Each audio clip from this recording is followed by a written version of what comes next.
Preview of likely options for victims of the Taipo fire ahead of the government's announcement of plans. Fewer people are seeking accident and emergency services during the Lunar New Year holiday. And over 630,000 visitors enter the city on the first 3 days of the Lunar New Year.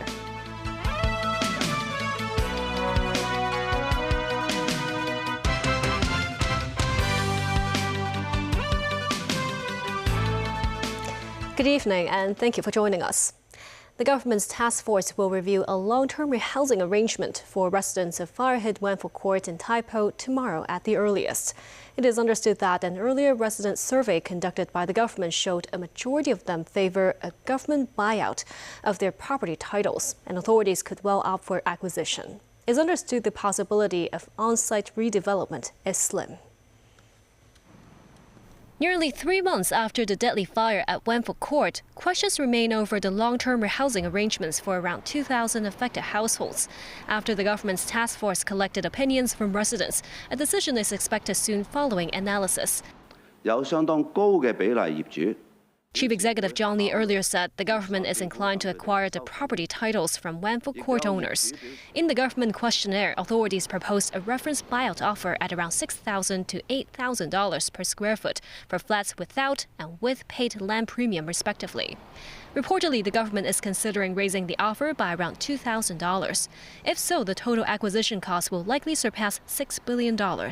As for the flat-for-flat option mentioned in the questionnaire, it is understood that this will remain available. Residents may opt for future Greenform subsidized home ownership scheme flats or other HOS units rolled out in the next 2 years.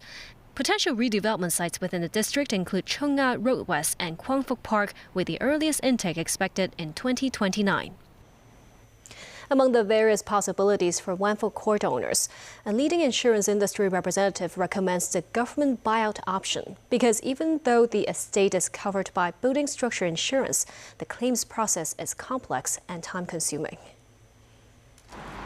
The Owners Corporation of Wanfo Court had earlier purchased building structure insurance for the housing estate, commonly known as fire insurance. The head of the Hong Kong Federation of Insurers notes, while the maximum indemnity limit stands at $2 billion, this is not the final payout amount. The purpose of fire insurance is to cover the cost of reinstating damaged units. The Federation clarifies a common misunderstanding that the insured amount could simply be divided among flat owners, giving each household around $1 million. That interpretation is incorrect, they say. The Federation explains that compensation depends on the prevailing construction costs of the building. She stressed that the final compensation amount must be determined by loss adjusters, who need to assess the extent of damage, formulate proposals, and secure the owner's consensus. The process is both lengthy and complicated. She added that among the owners, some may prefer repairs, others rebuilding, and some may wish to sell their property rights. There needs to be a unified direction. Without it, progress will be difficult, she said. Authorities previously revealed that a relatively high proportion of owners favor government acquisition of their flats. The group says fire insurance is attached to property ownership. If the government acquires the unit, it would also assume the right to pursue insurance claims. And if the government takes back the property titles, owners would not have to wait for the protracted claims process. They could instead use the proceeds from selling their flats to decide on a new direction and begin a new chapter in their lives. Public hospital fees have been adjusted since January 1st.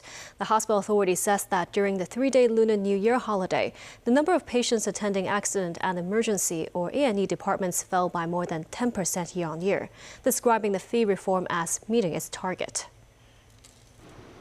On the 4th day of the Chinese New Year, many private clinics had gradually resumed services. However, A&E departments remained crowded. Since January 1st, fees for non-urgent patients increased to $400. At the A&E department of Eastern Hospital, waiting times at around noon reach about 5 hours and even 8 to 9 hours earlier in the morning. Some say their family doctors haven't resumed work yet. Who would have been their first choice because they would take less time? Speaking on a radio program, Dr. Assel Siu, chairman of the Hospital Authority's A&E Coordinating Committee, says attendances at A&E departments during the first 3 days of the Chinese New Year fell by 11 to 15% year-on-year. He said the new charging system is delivering some results, stressing the policy objective is to focus resources on patients in greater need. He reviews that between January 1st, when the revised fees took effect, and February 10th, the proportion of cases meeting the 30-minute service pledge rose from around 80% to roughly 87%. The government expects A&E attendances may rise again over the coming days as more residents return to Hong Kong after the holiday. The Immigration Department said about 634,000 visitors entered the city on the first 3 days of the Lunar New Year holiday. A legislator representing the retail sector said locals contributed to more than 60% of the sector's total revenue. Mimosanga reports. A large crowd of visitors gathered outside the old Yau Ma Tei police station on the fourth day of the Lunar New Year. The Edwardian architecture, also a Grade II historic building, has become a tourist landmark in Hong Kong. Many visitors came from the mainland, and taking pictures with the building is a must, while others queued for an exhibition, a cinematic journey to feel iconic scenes of Hong Kong police and crime films inside a once operating station. Several tourists who will stay in the city for 4 to 7 days shared their traveling experience so far. I go shopping and buy some Legos and some cars models I like with my mom, and eat some foods in Hong Kong, the locals, the specials. I truly like Hong Kong's movie, and so I travel for Hong Kong. What do you think of Hong Kong? Very good, a modern city. There are lots of people here, more people than Dalian. When asked about the differences between spending the Lunar New Year in Hong Kong and in their hometowns, some mainlanders said Hong Kong streets have a better festive atmosphere. The Immigration Department said about 634,000 visitors entered Hong Kong over the previous 3 days. Speaking on the overall local retail performance, a retail sector legislator said the Lunar New Year events, including the fireworks display, helped draw customers. He noted that the jewelry sector had recorded a single-digit year-on-year revenue increase. More than 60% is the local people whose spendings. They will take about 30 to 40% amount for the total revenues of the retail sector. Siu said retailers could offer more promotions to customers over the festive period. Moments 9, TVB News.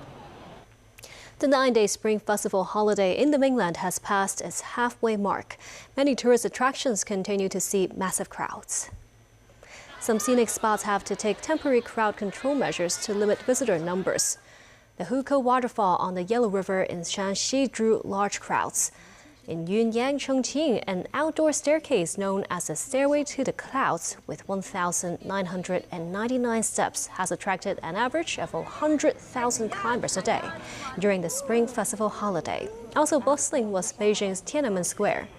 Owing to the large crowds, Beijing Metro Line 1, Tiananmen East Station and West Station were temporarily closed. At Harbin's Ice and Snow World, ice sculptures were seen to be melting a few days ago. Operators later announced a 2-day closure before its reopening on Sunday. On the 6th day of the holiday, railways across the country are expected to carry 15 million passengers throughout the day. The U.S. Supreme Court could rule as early as Friday on the legality of President Donald Trump's global tariffs. The hearing started in November last year. Mimosanga reports. U.S. President Donald Trump on Thursday defended his global tariff measures at a steel manufacturing factory in Georgia. Without tariffs, this country would be in such trouble right now. Without tariffs, this country would be like your company was 2 years ago. What a difference it made. And you know who brought the cases against us? People that are China-oriented, people that have business in China that want to rip us off and keep ripping us off, and the tariffs had stopped us. And not only China, other countries too. The owner of the steel factory said Trump's tariff measures had brought them benefits.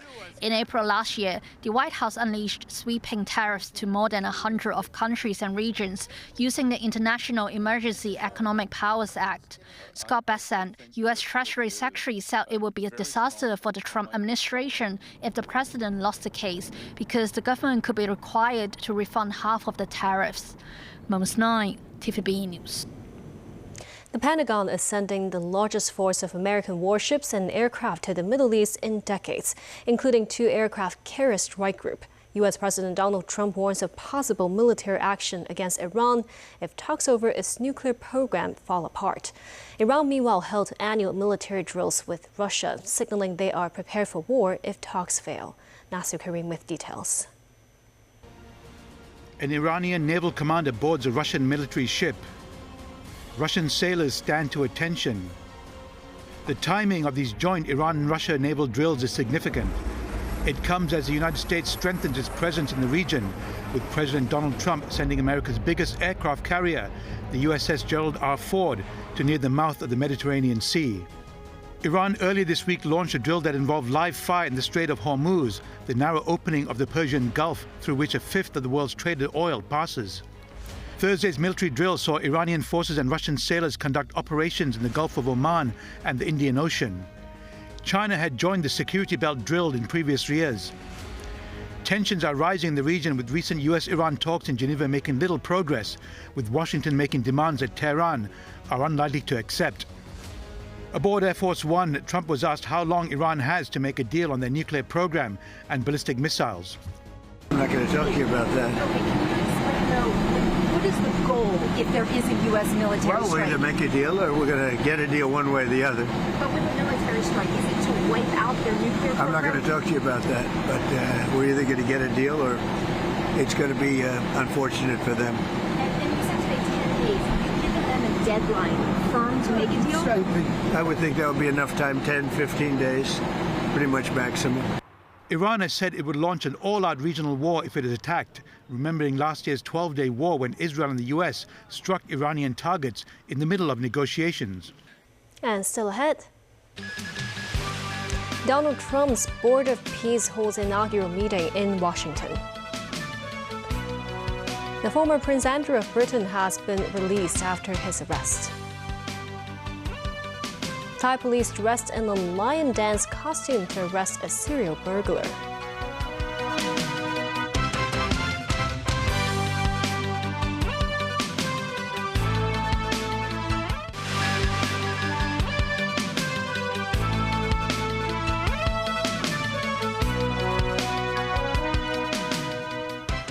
Welcome back. U.S. President Donald Trump said at Thursday's inaugural Board of Peace meeting that 9 members have agreed to pledge $7 billion towards a Gaza relief package. Nasser Karim with more. Members of U.S. President Donald Trump's Board of Peace, created to oversee the redevelopment of Gaza, gathered for the first time in Washington, D.C.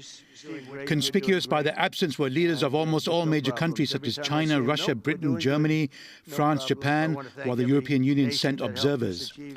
Attendees included former British Prime Minister Tony Blair and FIFA President Gianni Infantino, along with other countries including Argentina, Azerbaijan, Bahrain, Bulgaria, Hungary and Indonesia. Still, Trump has high hopes for the board, which some see as a U.S. leader's tool to police the United Nations. So today is a tremendous honor to welcome you all to the United States Institute of Peace for the inaugural meeting of the Board of Peace. Very important. I believe it's the most consequential board, certainly in terms of power. And in terms of prestige, there's never been anything close, because these are the greatest world leaders. Almost everybody's accepted, and the ones that haven't will be. Some are playing a little cute. It doesn't work. You can't play cute with me.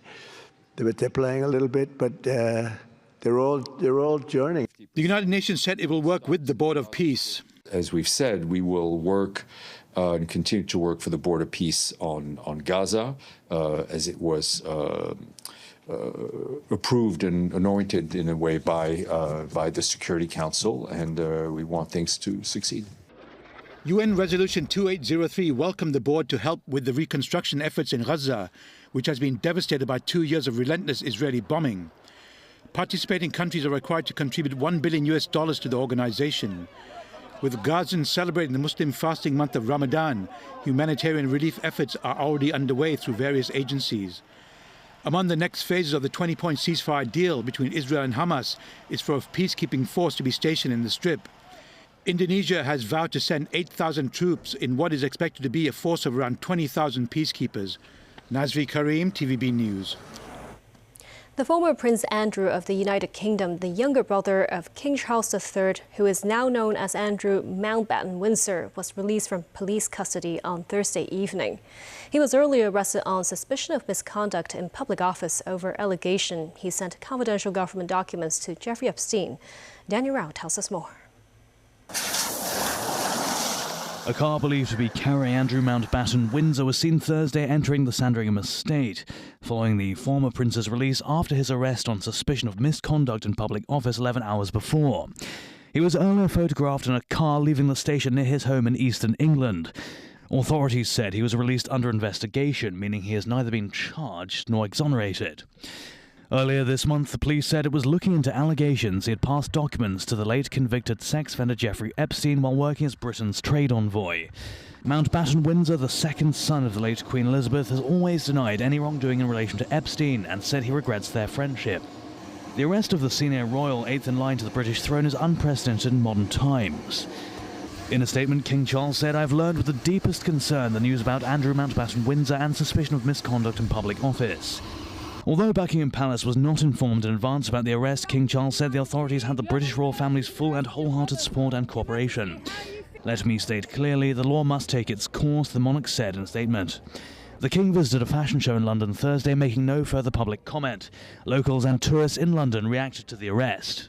I think it's good to see some repercussions for people named in the Epstein files. You know, in America, I don't feel like anything's happening, even after all of the files were released. So it's good to see some high-profile, powerful individual get what they deserve. I think it's just one of trust, really. I just don't think you can trust, the royal family as such any longer. Mountbatten Windsor was forced to quit all official royal duties in 2019 over his ties with Epstein, and was then stripped by his older brother of his titles and honours last October.